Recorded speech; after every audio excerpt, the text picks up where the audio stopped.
Bienvenidas a todas y todos en esta segunda sesión de nuestro Cineforum. Bueno, damos las gracias, lo primero, a Fundación La Caixa, a Palau Macaya, UNESCO y muy especialmente, como siempre, a Mónica Badia y su equipo por acogernos un día más. La semana pasada inauguramos este ciclo respetando el sentido original de la propuesta que se sustenta en una duda, en este dilema sobre la paz frente a una realidad convulsa que parece haber asumido el enfrentamiento como un destino inevitable. Y ante este imperativo del enfrentamiento, hoy os vamos a proponer desertar, fugarnos a través del pensamiento crítico, siguiendo un plan de evasión filosófica que nos lleve hasta un lugar a salvo, seguro, donde poder detenernos y recuperar un tiempo para poder volver a pensar. Pararnos puede ser ya el principio de un acto de deserción. Detenernos frente a un sistema que nos exige aceleración constante para desear más, rendir más, reaccionar más, consumir más, visibilizarnos más, eso sí, a cambio de una vida cada vez más precaria y disociada con nuestra realidad. Por eso, más allá de cuestionarnos si la paz es posible o no, hoy nos gustaría girar la respuesta y la pregunta hacia nosotras y preguntarnos si para recuperar la paz estamos dispuestas a renunciar a esta vida estimulante que nos tiene paradójicamente agotadas. Para los dos pensadores que hoy nos acompañan, este agotamiento puede ser un punto de partida, una cura, como dice Franco Bifo Berardi, o incluso una nueva revolución, como plantea Juan Evaristo Valls.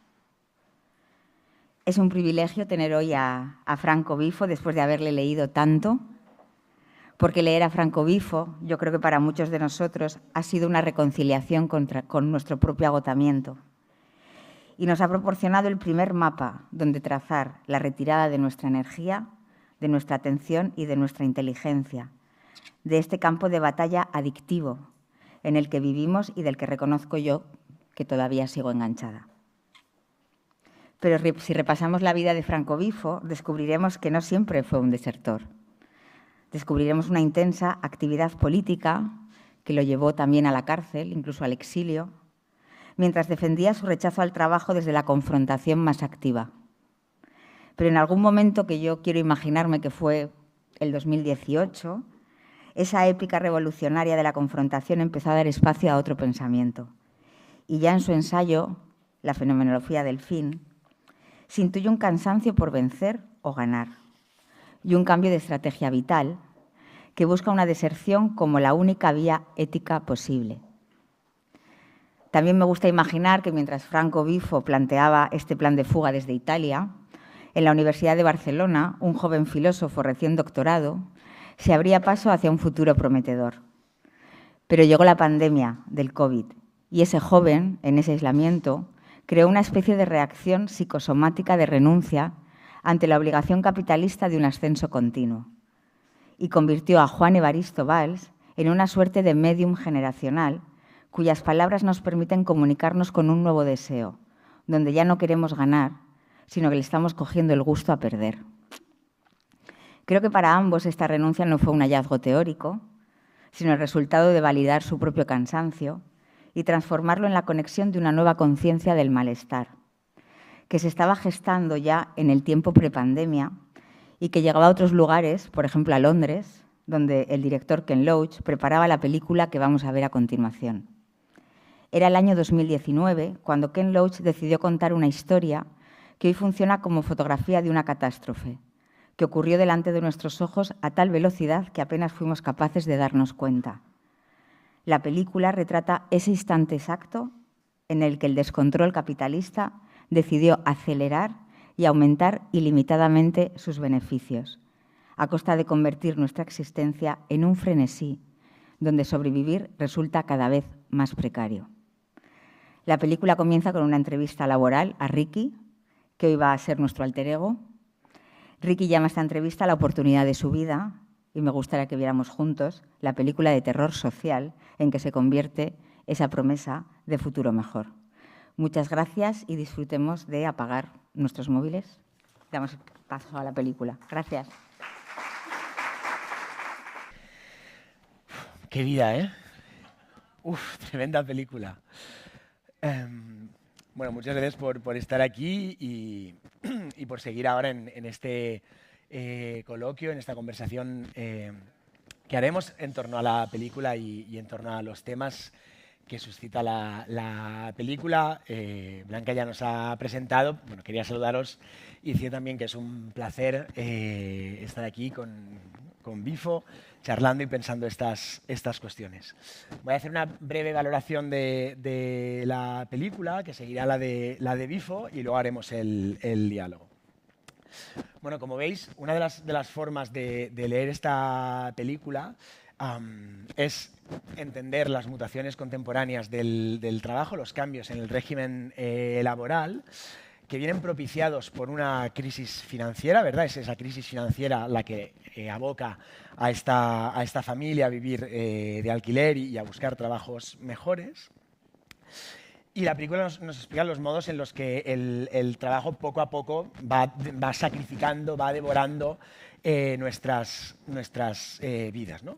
Justo el principio de la película, ese primer diálogo, explica muy bien el tránsito de un régimen laboral a otro. Si os acordáis, lo que va explicando Maloney, el jefe, que no es el jefe, ¿verdad? Dice, aquí no hay un contrato, te incorporas, you're on board, no trabajas para nosotros, trabajas con nosotros, aquí no repartes, sino que perform service, ¿no? Desarrollas un servicio, aquí no hay objetivos, hay horarios, eres dueño absoluto de tu destino, lo decides todo, ¿no? El paso, además, a este trabajo viene motivado justamente por un descrédito, por un desánimo del régimen de trabajo anterior, ¿no? Y el deseo de justamente ser su propio jefe, no obedecer a nadie, etc. Claro, una de las cuestiones que vemos de este nuevo régimen laboral es que está basado justamente en la circulación y en la conectividad. Digamos, el gran problema de este régimen laboral es que no se puede parar, que la falta de libertad se expresa precisamente por una continua inyunción al movimiento. En ese sentido, se desvanece un cierto sentimiento de alienación, porque uno es su propio jefe, uno trabaja cuando quiera, uno es absolutamente flexible, y que ese sentimiento de alienación se desvanezca, al menos en el papel, al menos en el discurso, lo que genera, como veis, es que no hay posibilidad de queja, no hay posibilidad de crítica. Cuando no hay posibilidad de queja ni posibilidad de crítica, lo que aparece sistemáticamente, como veis, es la culpa, es la producción de culpa, ¿no? Todo el tiempo la película se podría seguir con ese it's my fault, it's not your fault, ¿no? Es tu culpa, no es tu culpa. Pero también esta libertad en la que no se puede parar es también una libertad en la que it's not my fault, no se puede fallar, ¿no? Digamos que hay una gran impotencia contemporánea que consiste justamente en no poder fallar, en no poder perder. Es decir, en estar siempre ganando, llegando a tiempo, entregando demandas, etc., ¿no? Como si esta perversa alienación contemporánea se caracteriza justamente por no poder perder, ¿no? No poder perder una entrega, etc. Y creo que justamente de forma muy, muy inteligente la película juega muy bien con esta idea de la pérdida, ¿no? Sorry we missed you es el título de la película. Y es también justamente, como veis, lo que ese eslogan que van dejando los mensajeros en las distintas casas cuando no encuentran a sus dueños, ¿no? Esta continua circulación genera también una especie de paradoja, y es que cuanto mayor conectividad hay, menor, como diría Franco, menor conjunción hay, ¿no? Es decir, siempre están conectados, ¿no? Hay dos protagonistas no humanos de la película, que son, de un lado, el teléfono móvil del chaval, de Seb, y de otro lado, lo que en la película se llama la pistola, ¿no? Es decir, está este aparatito que siempre está controlándonos, ¿no? Siempre sabe dónde estamos, podemos circular libremente, ya no estamos encerrados como antes, pero siempre hay alguien que sabe dónde estamos. Y curiosamente, como digo, esa conexión constante, esa conectividad constante, genera una radical soledad. Vemos tanto a Abby como a Ricky, como a los niños estar siempre solos, de un lado para otro, corriendo sin parar, en una especie de carrera sin fin, en una especie de competición sin fin, siempre solos. Y vemos también cómo esta soledad va fragilizando, va erosionando cualesquiera vínculos que podemos ver en la película. Los vínculos familiares se erosionan, los vínculos entre compañeros también. Como todos trabajan para ellos mismos, algunos además trabajan para otras empresas, entonces la posibilidad de una sindicación o de una vinculación contra un supuesto jefe o patrón también se estanca. Y hay una cuestión también valiosa, que parece muy paradójico por cómo es la película, pero en realidad yo creo que es una película perversamente sobre la pasión por el trabajo, sobre la ambición por el trabajo. Parece que esa ambición por el trabajo, llegar a todo, conseguirlo todo, es suficiente para conseguir cualquier cosa, y que incluso en los momentos de mayor crisis y de mayor precariedad, esa especie de ambición se presenta como un escudo también, ¿no? De modo que, paradójicamente de nuevo, esa especie de ambición por el trabajo genera una radical falta de compasión, ¿no? Creo que hay algo en la película muy, muy valioso también, y es que, bueno, ciertamente vemos a estos dos trabajadores, a Abby y a Seb, ir corriendo de un lado para otro, vemos la precariedad en los dos, ¿no? La ambición que le exigen a él es la atención que le exigen a ella, a los dos le exigen al mismo tiempo frialdad. Pero creo que también es una película que se puede leer como una crisis de la masculinidad. También como una crisis del hombre como el breadwinner, ¿no? Como aquel que debe ser capaz de proveer y de sacar adelante a su familia, ¿no? Tanto es así que él entiende que yo creo que todo el tiempo su trabajo es más importante que el de su mujer. Comprárselo una furgoneta merece la pena para que la mujer venda el coche. Entonces también está esta idea de una masculinidad que no puede fallar, que no tolera la falla, la falta, o en cualquier caso perder algo, ¿no? Que no tolera no ser capaz de proveer y de sostener a su familia, ¿no?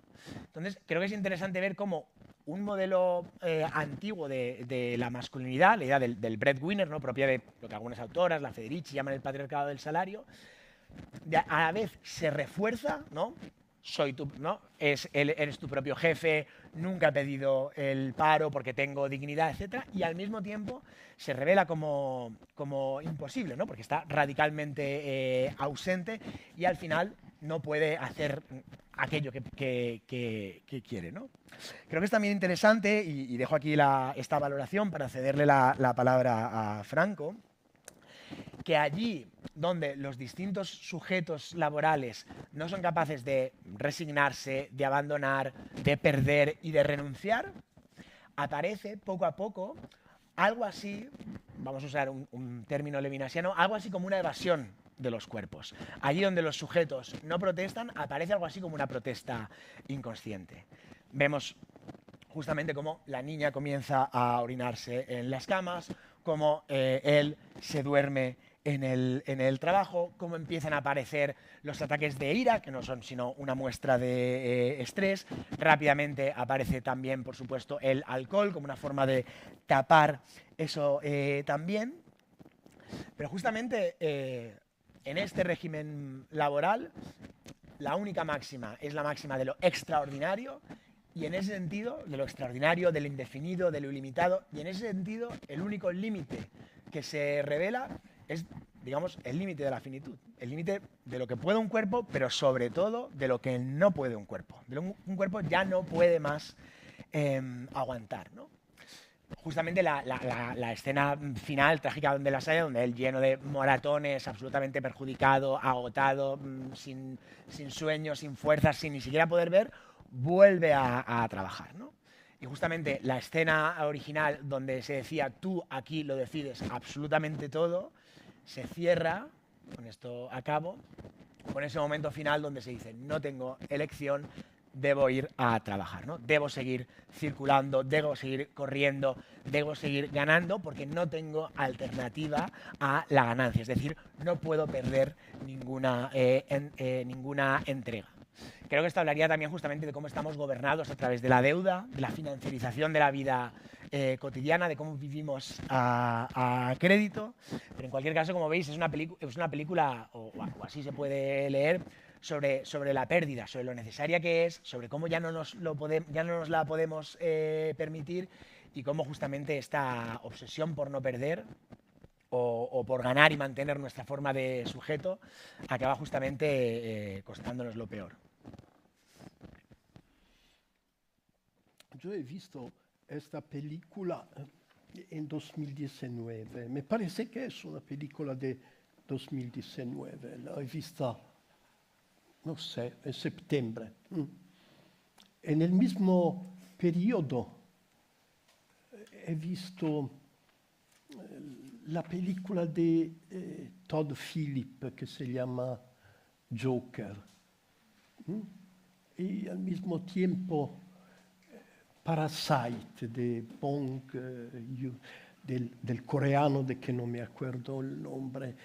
Son 3 títulos que me permanecieron en la memoria como un pasaje, como una mutación. No podemos seguir fingiendo que hay la política, que hay una posibilidad de salida política. Luego, en octubre, aconteció algo en Santiago del Chile. Octubre 2019. Creo que es algo que se recuerda. Los estudiantes de Santiago hicieron algo que desencadenó un estallido. Lo llaman estallido mis amigos chilenos. Una revuelta que yo he seguido esta historia muy cercano porque tenía amigos en Chile que me informaban diariamente y sobre todo porque algunas cosas en esta revuelta me parecía diferente de todo lo que había visto antes de este momento. Era una revuelta que no tenía nada de racional, de político, pero al mismo tiempo alguien escribió en un muro, en un lugar de Santiago, no era depresión, era capitalismo. Fue está escrita, estas palabras, para mí me dijeron que la conciencia del hecho que si no salimos del capitalismo, la depresión, la locura, el suicidio, son la sola cosa que nos queda. ¿Y qué pasó después? ¿Hemos salido del capitalismo? ¿Qué ha pasado en Chile? En Chile ha habido un referéndum político muy racional. Mis amigos me han dicho que la izquierda ha escrito una nueva constitución de 300 páginas. Había toda la racionalidad moderna, todos los proyectos de reforma, todo lo que es justo era escrito perfectamente. El referéndum lo ganó la derecha. Ahora el presidente de Chile es el nieto de un oficial nazista austríaco. Y Chile, que es un lugar que en mi memoria ha marcado la primera manifestación de la vuelta del nazismo, ahora, en 1973, ahora está de nuevo en las manos de un nazista. Después explodió la pandemia, gracias a Dios. Y la pandemia abrió un periodo en el cual fue inevitable pensar que probablemente la política, la razón, no tiene nada que ver con la historia presente del mundo. No digo futura, porque de la historia futura del mundo no me importa nada. Nada, nada. La pandemia fue el comienzo de una época en la cual el genocidio vuelve al centro de la historia humana, en que hay una salida. La salida es darse cuenta del hecho que generar, procrear, hoy significa soltanto producir la víctima de una repetición interminable del horror. Gaza significa esto, que la historia humana se acabó como historia humana. Solo nos queda la posibilidad de repetir la cadena de violencia, de venganza, de genocidio. ¿Qué significa deserción? La palabra que justamente ha sido propuesta para razonar sobre esta película terminal. Naturalmente la palabra deserción viene del lenguaje militar, significa que si me obligan a ser matado o matar, mi elección es escapar. Si lo puedo, porque no siempre se puede escapar. Tal vez 2 millones de personas que viven en Gaza no han podido escapar, no pueden desertar, mueren. Mueren de hambre, de sed.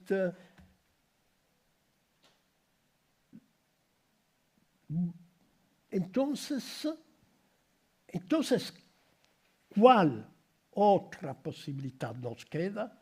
Yo creo que las mujeres del mundo lo están descubriendo. Hay un movimiento en Corea del Sur que se llama 4 no. No dating, no sex, no marriage, no children.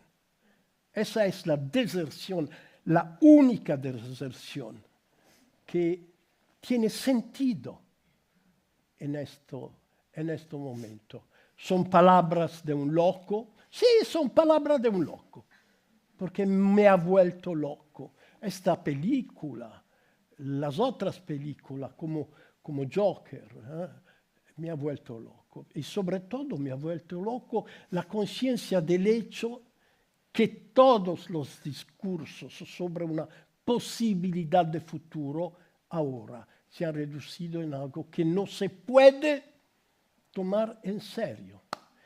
Me doy cuenta del hecho que estoy diciendo estas locuras en el único lugar en el mundo puede ser en el cual la razón parece en una cierta medida de continuar a gobernar las cosas. Me doy cuenta del hecho que España es un lugar extraño, fuera del tiempo real. Es la razón por qué me gusta venir en España, pasar mi tiempo en España, porque me parece que todo lo que conozco solo ha sido una pesadilla.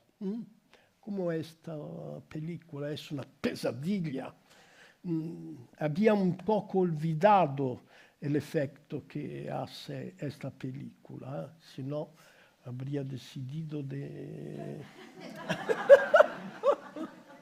La he vista y creo que Ken Loach siempre me gusta, pero esta es su película más sincera, porque al fin hay la verdad. No hay esperanza, no hay futuro, pero podemos desertar del futuro, podemos hacerlo. Con el suicidio, sí. La humanidad se ha ya suicidada. Pido disculpa, soy nervioso. Está bien, está bien. Claro, justamente la última escena de la película, parece que ahí hay un intento de desertar, que a mí me parece muy, muy interesante porque no es exactamente, digamos, la metáfora militar, ¿no? La metáfora militar parece que hay un campo de batalla y un soldado que entiende que ganar o perder es igualmente mostrar aquiescencia con la violencia y se va, ¿no? Se fuga del campo de batalla. Pero aquí lo que vemos es un rider, un mensajero que no puede dejar de correr, y la deserción se presenta como un gesto colectivo de hacerle parar. No tanto de que se vaya, cuanto de que se quede, ¿verdad? Creo que esta figura, donde la deserción, curiosamente, consiste en quedarse, no consiste en fugarse, no consiste en decir ahora me rindo y eso es todo, sino ahora me quedo. Claro, creo que concuerda de alguna forma con esta cuestión que dices del futuro. Porque la deserción así no se plantea desde la problemática de la cancelación del futuro, o de si el futuro está o no está, cuanto de una nueva problemática, saber, de un presente que se ha vuelto inhabitable, de un presente que no se puede habitar, donde no nos podemos quedar, y de nuevo, no olvidemos que la crisis de la vivienda es el marco de la película, ¿no? Lo que dicen es no podemos vivir de alquiler todo el tiempo, ese es el... No vuelve a abocarse en la película, pero es realmente como el marco de la misma. La deserción entonces clama por habitar el presente, clama por quedarse y hacer de otro modo. Ma la cosa que me da más, que me asusta, es que Abby e, ¿cómo se llama? Ricky, sí. Ricky.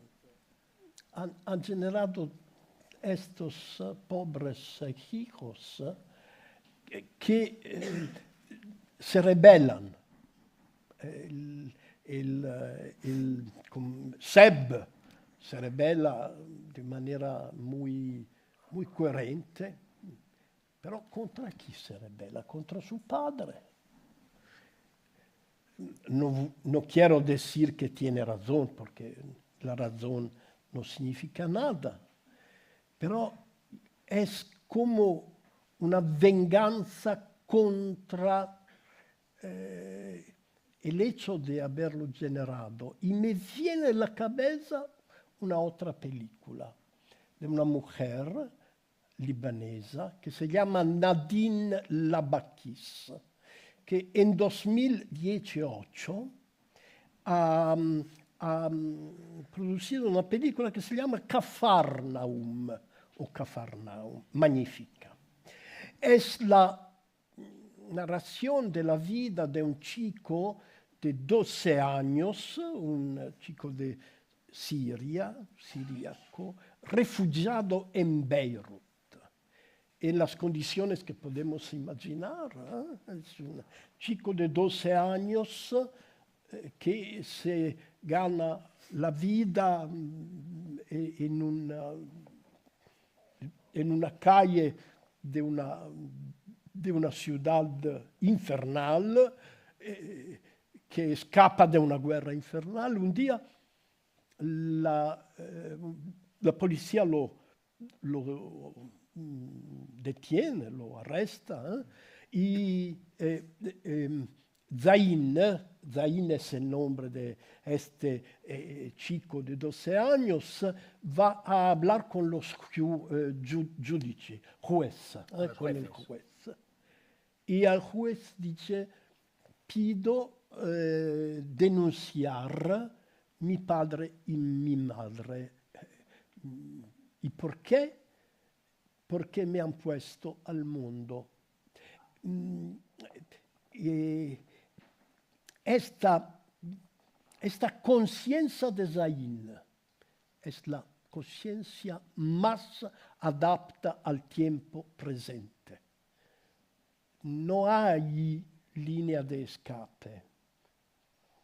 Me parece que la experiencia de los últimos años lo ha demostrado de manera... Estamos aquí porque alguien nos ha generado. Esperamos que no dure mucho. En tanto que dura, intentamos de desertar el horror, pero sobre todo no continuamos. Claro, pero yo creo que no estoy tan desesperanzada. Si nos fijamos en los hijos, claro, de un lado, ciertamente hay una confrontación generacional entre Seb y su padre, que me parece valiosa porque lanza la pregunta de qué modelo, qué régimen laboral vendrá después de este trabajo neoliberal, donde todo el mundo quiere ser su propio jefe, pero nadie quiere ser su propio trabajador. Está eso ahí, de un lado, pero creo que Seb hace al menos dos cosas más que me parecen valiosas, y luego hablaremos de Liza. De un lado, él siempre encuentra refugio con la amistad, es decir, con nuevos lazos de solidaridad y una solidaridad que pasa justamente por compartir ese dolor capital, por compartir todos esos malestares.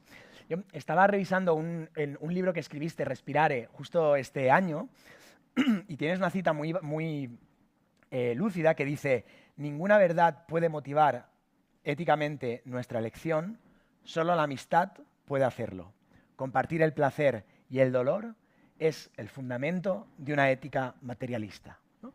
Yo creo que Seb, ahí refugiándose con sus amigos en el ocaso del mundo, el ocaso de la familia, el ocaso del trabajo, el ocaso de la política, genera una deserción, es decir, una forma de rechazo colectivo que trae consigo una forma nueva, quizá parasitaria, quizá en los márgenes, pero una forma nueva de estar.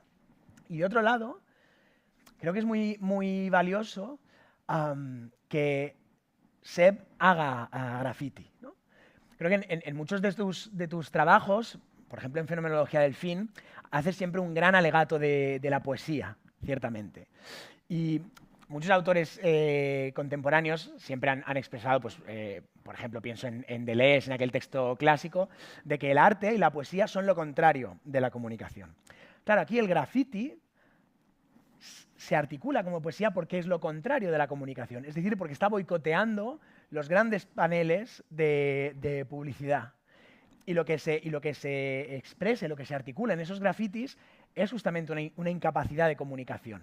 Una incapacidad de comunicarse que puede ser intergeneracional, la podemos leer así, pero también la podemos leer como un déficit del vínculo, ¿no? como una erosión del vínculo, ¿no? Dos personas enfrentadas gritándose, pero entre ellos solo hay incógnitas, ¿no? Yo creo que ahí hay dos formas de deserción sutiles, muy pequeñas, pero ahí parece que algo resiste. Y después, si vamos a Liza, claro, quizás su forma de deserción o de resistencia es un poco más clásica o más conocida porque es la del hackeo.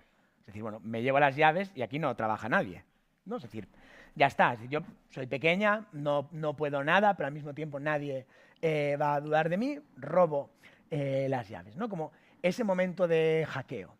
Claro, creo que justamente en un momento donde el trabajo está digitalizado, donde está virtualizado, donde estamos constantemente traqueados, ¿no?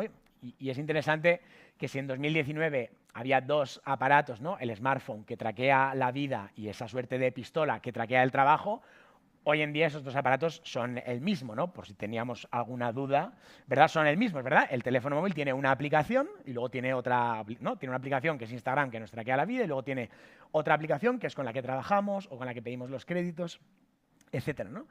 Quizá en este momento, donde parece que no haya fuera del trabajo, por esta conectividad, por esta competitividad constante, hay la oportunidad del hackeo, de hackear de alguna forma, de abrir grietas, de abrir espacios, justamente para hacer habitable ese presente, para estar juntos al menos una vez.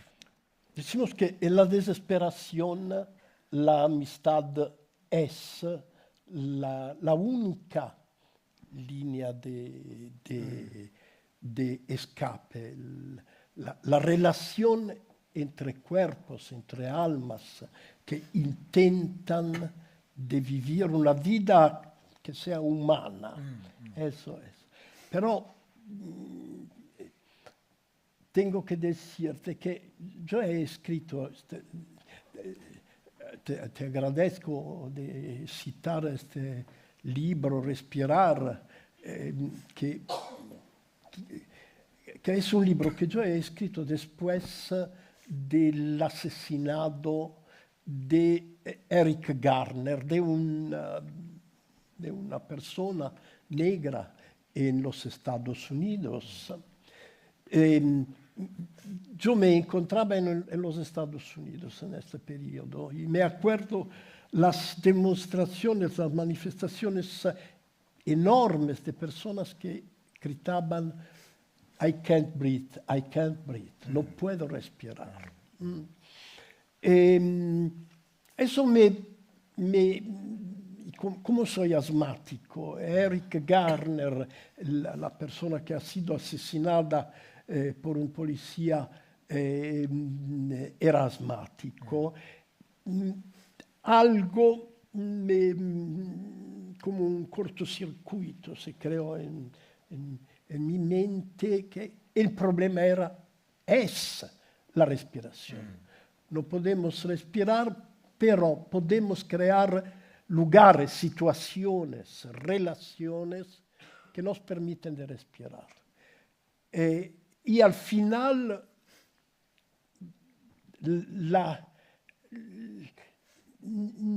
la poesía, el arte, ¿qué es?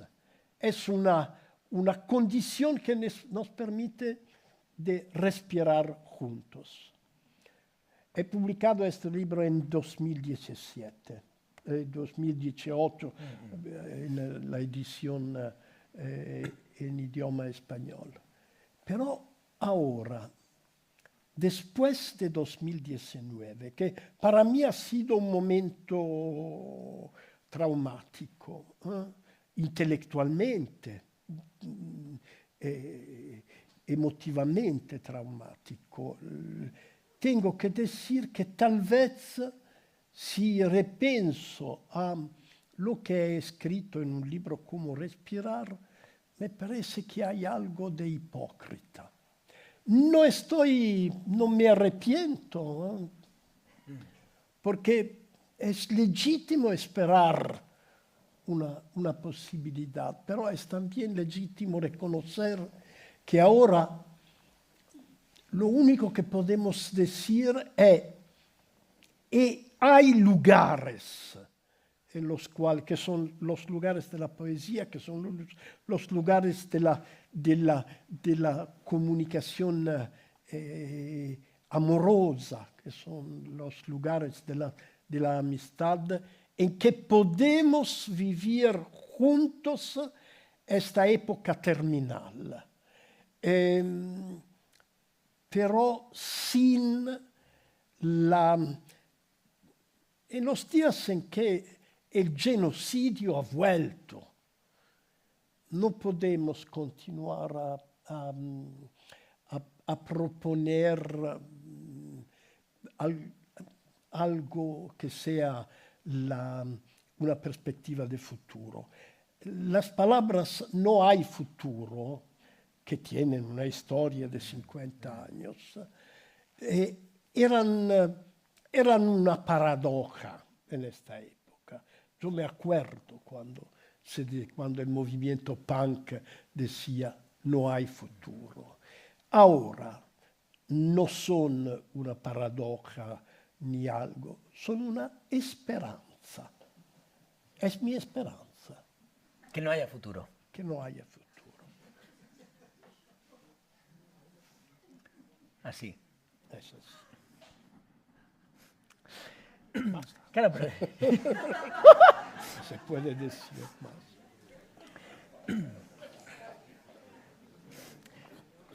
Pero... Juan. ¿Qué? Prego.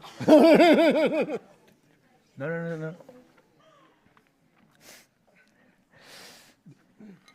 Sí, yo creo que, al menos lo que me ocurre a mí, lo que veo en la película, ya digo, creo que hay como un planteamiento que incide directamente en el presente, ¿no? Bueno, esta vida no se puede vivir, ¿qué podemos hacer para hacerla vivible, ¿no? ¿Qué podemos hacer para respirar juntos?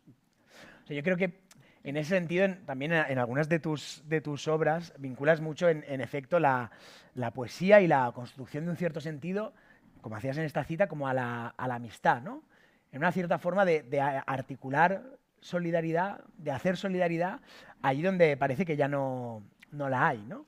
Si decimos que como estamos aquí, esperando el fin del futuro, intentamos ser amistosos, intentamos de vivir la catástrofe sin esperanza, sin futuro. Claro. Intentamos de vivirla con la ironía y con la amistad que sigue siendo posible. Esto es. Pero al mismo tiempo me doy cuenta del hecho que mi sentimiento puede ser que yo soy tan viejo y tan desesperado que hay algo que no veo, que no lo veo. En España tal vez se puede decir que hay una posibilidad. He escuchado con muchísima atención y muchísimo respeto el discurso de Sánchez aquí en Barcelona, diciendo que la ola negra está terminando y que hay una posibilidad de relanzar una política de izquierda. ¿Por qué no? Puede ser que yo me equivoco completamente, pero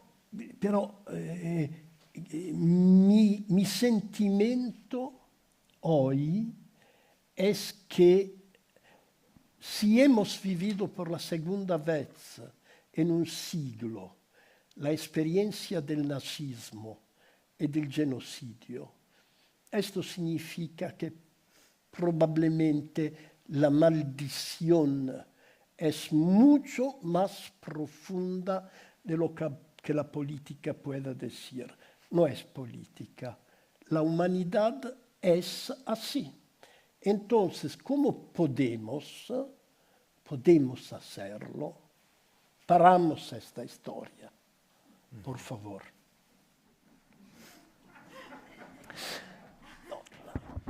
Paramos. Sí, pero esto también quieres parar. No sé.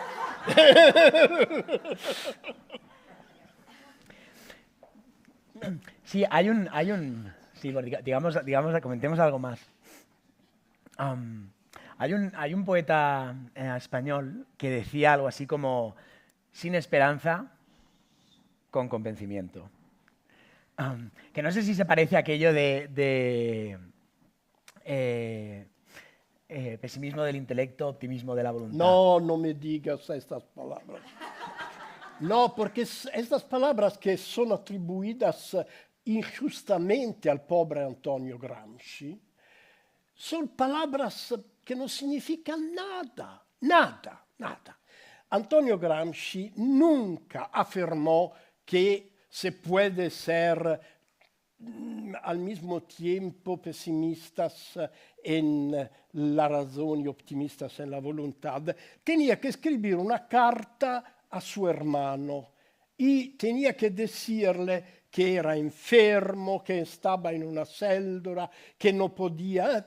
Y naturalmente a su hermano, ¿qué tiene que decir? Soy desesperado, voy a morir en un año. No, le ha dicho, tengo el pesimismo de la razón y el optimismo de la voluntad. Y todo me repiten esta paradoja interesante, pero falsa. La razón me dice que estamos viviendo por la segunda vez en un siglo un genocidio nazista. No hay optimismo de la voluntad que pueda servir a nada. No me importa del optimismo de la voluntad.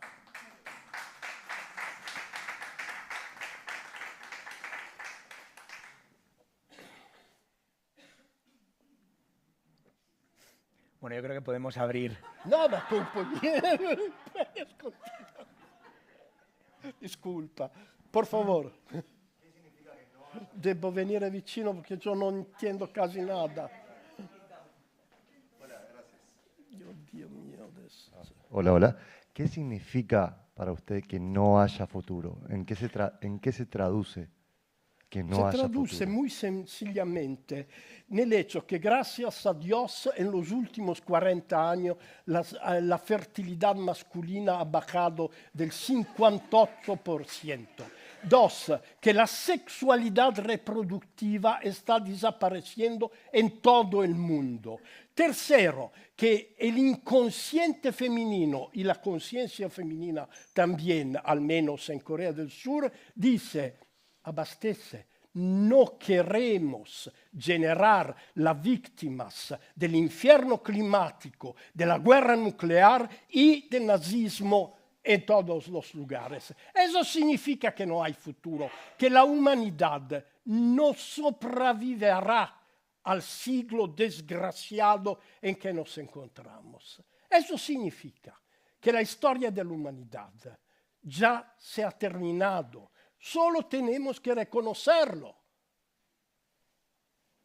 Scusami, no ce l'ho con te, dammi.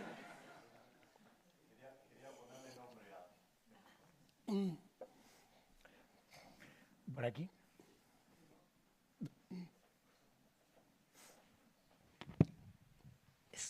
Perdón, ¿me oyes? ¿Sí? Por favor. ¿Me oyes? ¿Sí? Sí. Digo, que solo has hablado de resistir no procreando, ¿no? Desertar, no reproducirnos más. Pero hay otras formas de desertar de las que tú hablas. Por lo menos yo leí un artículo en que hablas de más formas de desertar que la de no reproducirnos. Y luego te quería preguntar si encuentras similitud entre tu desertar y la teoría de Chul Han, del coreano Chul Han, de replegarnos a nuestras casas. Pardon? Del coreano Chul Han. Non capisco. Cosa? Sì.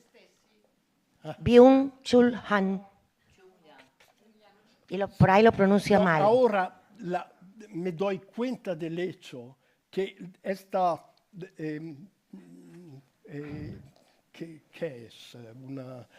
discusión está tomando una curva bastante antipática, porque yo me encuentro... ¿Por qué antipática? Humor,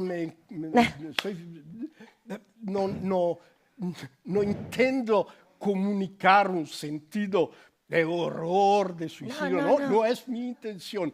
Me aconteció porque la película de Ken Loach me golpeó fuerte y porque me parece que alguien, una persona en el mundo, tiene el derecho de ser tan loco de decir una cosa que muchísimas personas están pensando, pero no tienen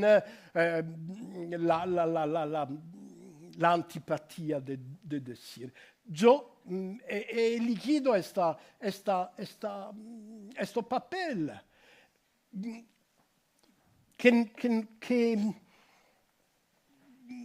que no puedo defender. Es mi posición. No se puede defender. No se puede insistir. No se puede decir 1, 2, 3 veces. Gracias, de todas maneras. No me contestó, pero bueno, no importa. Creo que no me entendió. Hola, yo quería preguntaros a los dos, tanto porque ya sea la propuesta de parar o la propuesta de desertar, yo creo que ambas dos son un privilegio, ¿no? ¿Qué pasa con...?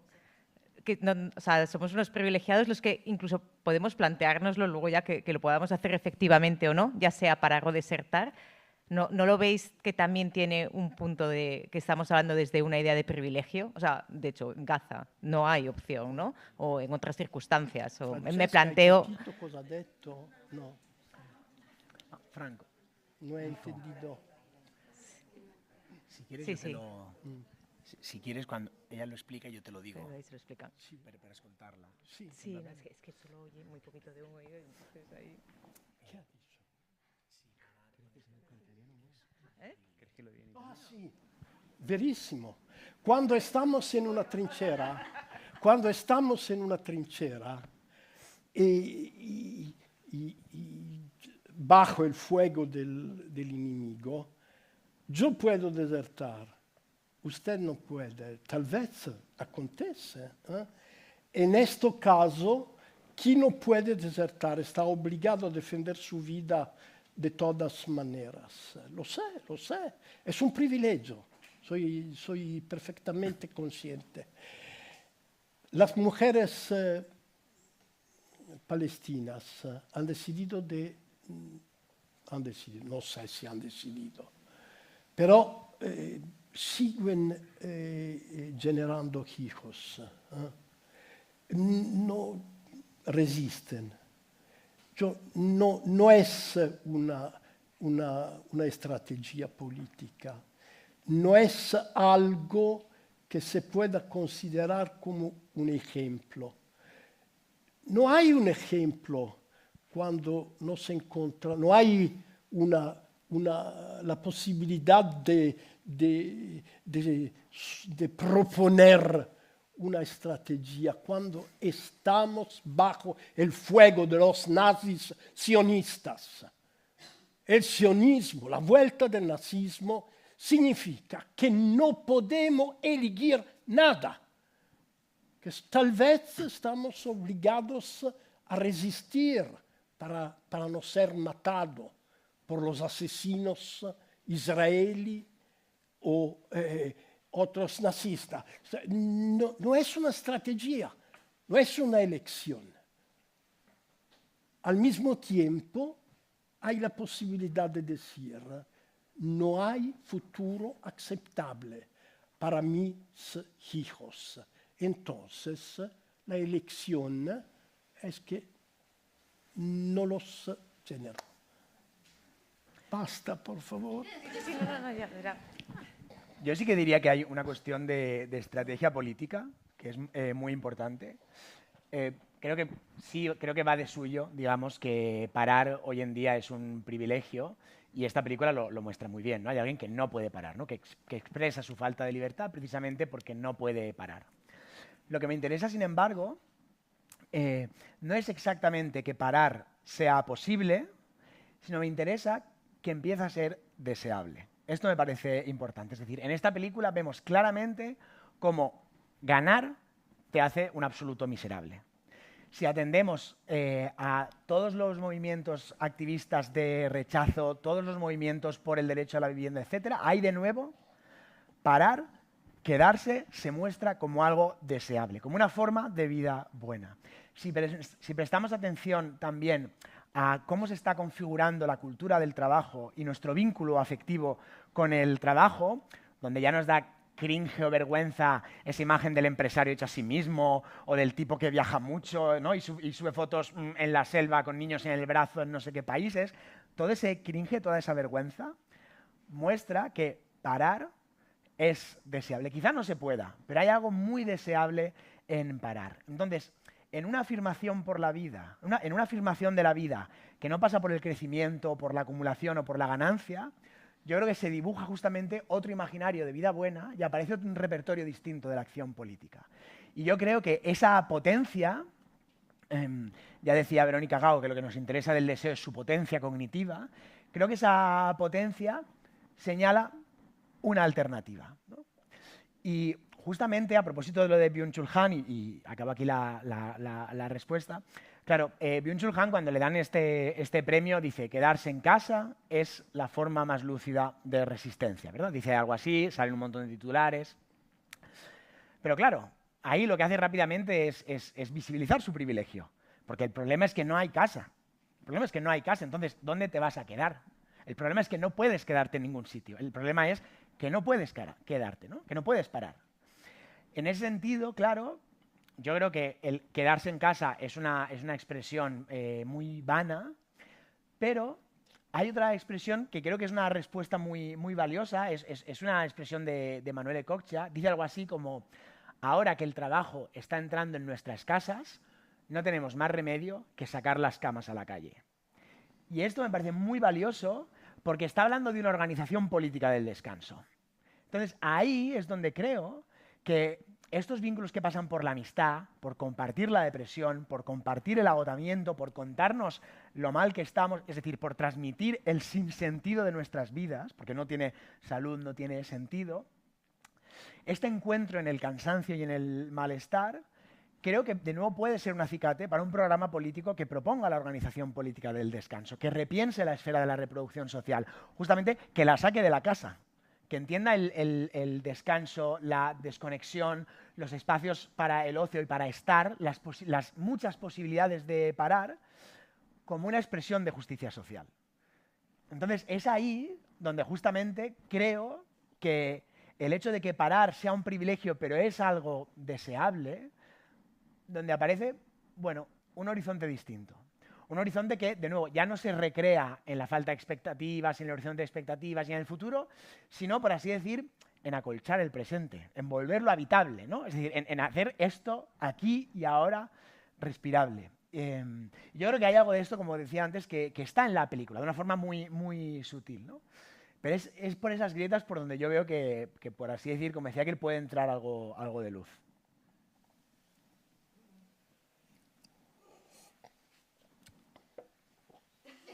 No, basta.